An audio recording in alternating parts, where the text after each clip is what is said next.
This year, Luca Christensen, Pato Kani, Amelia Smith and I completed the BP Community Project Challenge. Successfully, we came fourth and won $1,000 to complete our project. We had created a waka for Rewa's village, educating school children and tourists from around our area. We learnt many different enterprising attributes, including communication, time management, team commitment, and most importantly, the joy in taken from helping others in our community. We documented the progress of our waka, working academic and social hours to complete it. We first organised a meeting to work out which community organisation we would need our help.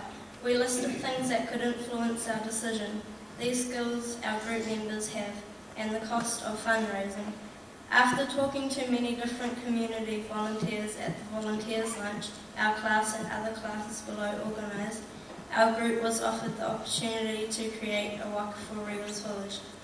After researching this, we found that creating a waka for the Kerikeri community will improve tourism and also educate people about our culture and history.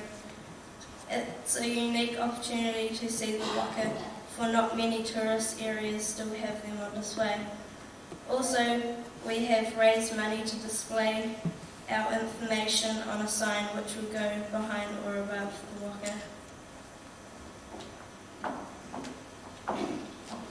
We created a budget to find out around the expenses of our project, and with the excitement we discovered that we can fundraise, construct and put designs of Māori art on a waka for under $1,000. This got us concerned that $1 million has been spent towards an art feature for our town, Kerikeri. And our group of 5 members creating a waka for under $1,000 is definitely a great project to take forward. So we decided as a group this is a great opportunity and contacted Rewa's village to tell the head volunteer, Yvonne Robertson, we had decided to make Rewa's village a waka for our community project. With each person's individual skills listed, we had to find a job that would match each group member so they can work at their best of their abilities. While also learning new techniques and talents, each person needed to be happy to accept their job with enthusiasm, to complete it within all time frames and to an excellent level. When all the jobs were set, we needed to find a suitable way to raise enough money for completing our project. We had planning meetings and finally decided, since our focus is on Māori culture, to put down a hangi at our annual school market day. We designed a questionnaire and gave it to people in our school to find out if the hangi would sell or not. When the information was tallied, we discovered that many people of all ages would be interested in buying a hangi lunch and that it would make a good profit as long as all the supplies are donated. We then contacted local businesses and found willing donators for food for our hangi. We pre-sold tickets so that people could get their hangi on the day by simply handing in their ticket. To market our hangi, we put ads in our school newsletter, our local newspaper, and posted signage around the school and along the main road into Kerikeri. We successfully raised $700. With enough money raised to pay for the employment of a carver, we now needed some wood for the replica waka to be carved from. We then contacted different wood businesses around Northland and asked if they would be willing to donate a log. Natural Timbers Creations, a local cabinet maker business, contacted us about our project and offered to donate a totara log. We were very excited and gave them the measurements. We then hired a trailer to pick up the log and transported it to the carver's place out at Tako Bay. The waka is now being carved by iwi carvers who have worked throughout this project. We recommend this project, BP Community Project, to any students that would like to take a challenge and learn new enterprising skills. We'd like to thank many different businesses throughout Kerikeri and Northland for helping and supporting our team, including Greenpeace, Natural Timber Creations and Speedy Signs. Thank you.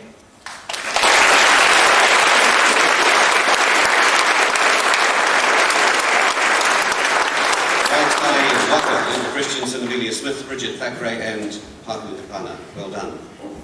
On to Springbank School's 2007 Regional Education for Enterprise Awards, E4, for themselves and the communities in which they live. Thank you.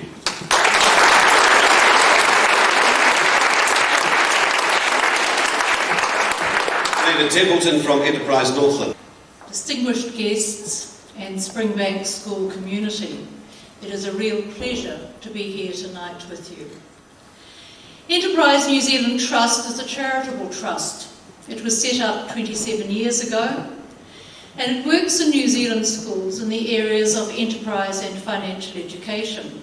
We offer a 3-day business planning program for students. 1,000 students registered as doing enterprise studies this year. So the potential competition is huge.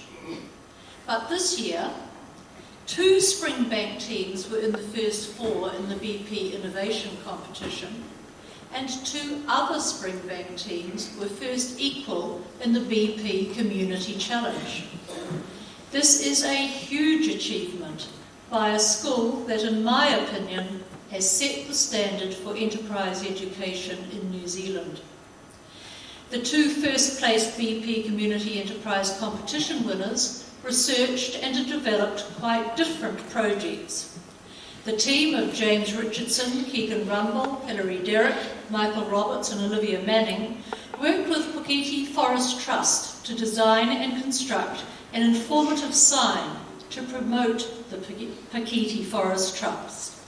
And the team of Dana Owens, Alexa Fraser, Jonathan Scotney, Patrick Dealey and Vincent Claus worked with the Historic Places Trust to design and produce educational kits.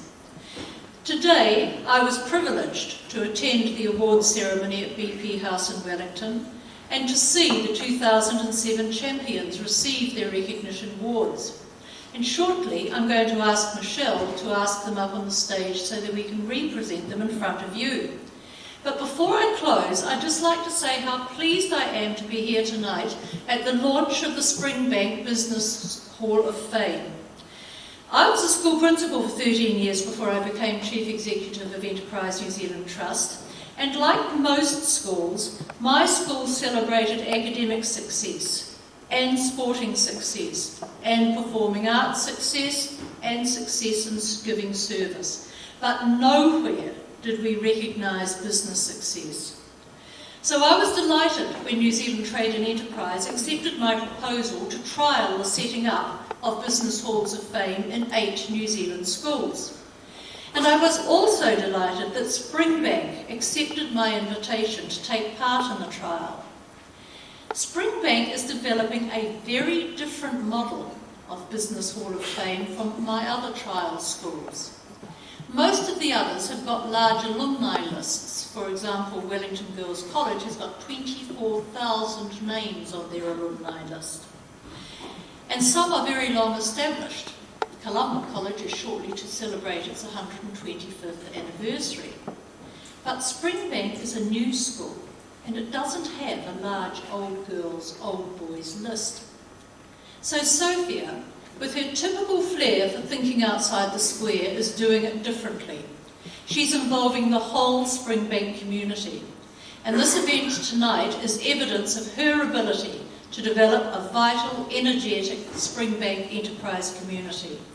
It is a pleasure to be here tonight. I would like to thank Sophia and her team for the hard work they've put in to develop the project and congratulate them on the launch of the Springbank Business Hall of Fame. Can we do that, please? And lastly, thank you to Mrs. Warren for holding an evening like this. I think it's a great idea, and I hope to be back here next year, sharing to you that my team has won the Community Challenge, and that I'm going down to Wellington for a capital experience.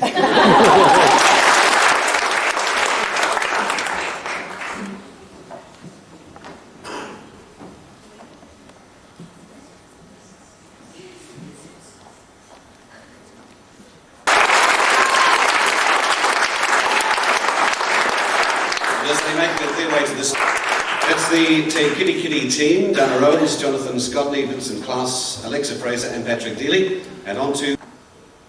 Good evening, ladies and gentlemen. My name is James Richardson, CEO of the BP Community Enterprise Project, Branching Out, and first equal in the 2007 competition.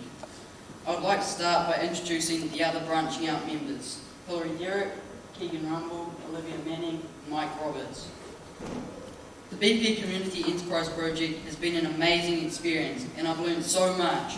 Some of the most important skills I've developed are my communication skills, teamwork skills, and problem-solving skills. Our goal this year has been to create an informative sign to promote the Puketi Forest Trust. The Puketi Forest Trust are a non-profit organisation that aims to restore the Puketi Forest to its former glory. To fundraise for this project, we have sold dog tag necklaces at our school market day and organised the Kiri Kiri premiere of Surf's Up in cooperation with the local movie cinema, Cathay Cinema. These activities earned us a combined total of over $700. Although I have learned a phenomenal amount throughout the project, I would have to say that the movie night taught me the most.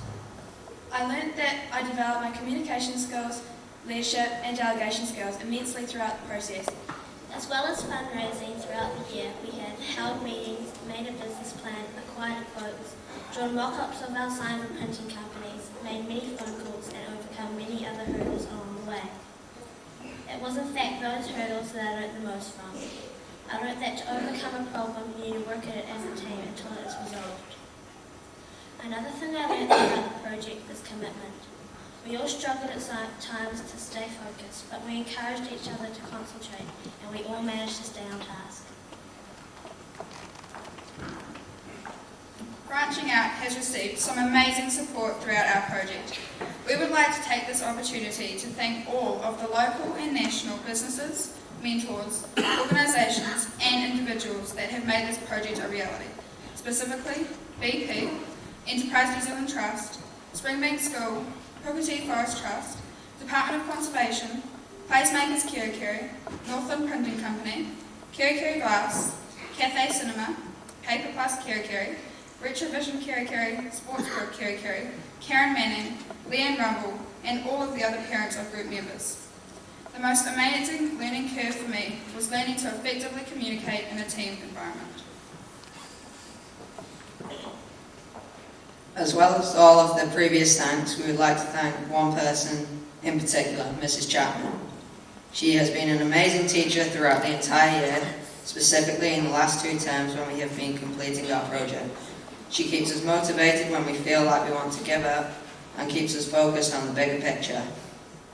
Under her guidance, I have developed my confidence a huge amount. This rising confidence has allowed me to speak here tonight, something I wouldn't have been able to do 1 or 2 terms ago. So thank you so much, Mrs. Chapman. We couldn't have done this without you. And thanks again, BP and Enterprise New Zealand Trust for this wonderful opportunity.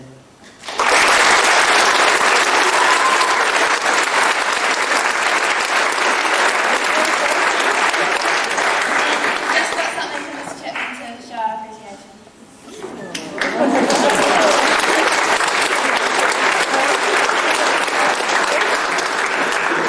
Honour has also gone to another Springbank team, Luca Christensen, Amelia Smith, Bridget Thackeray and Pahu Hipana with Waitai Waka.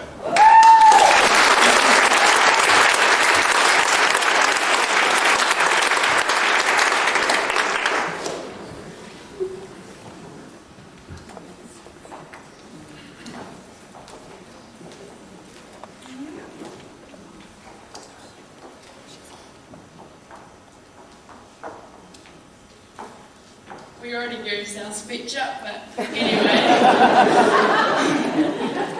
We'll all find this award like a huge asset to our future, and we're honoured to accept it. So thank you.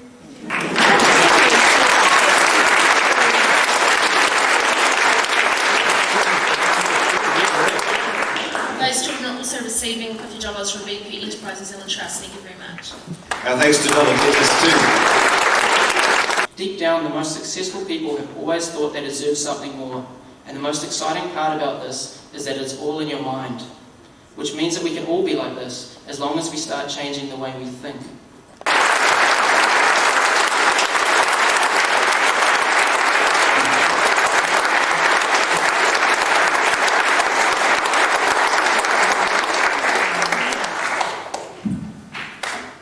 Thank you, everybody, and it's really great to be here.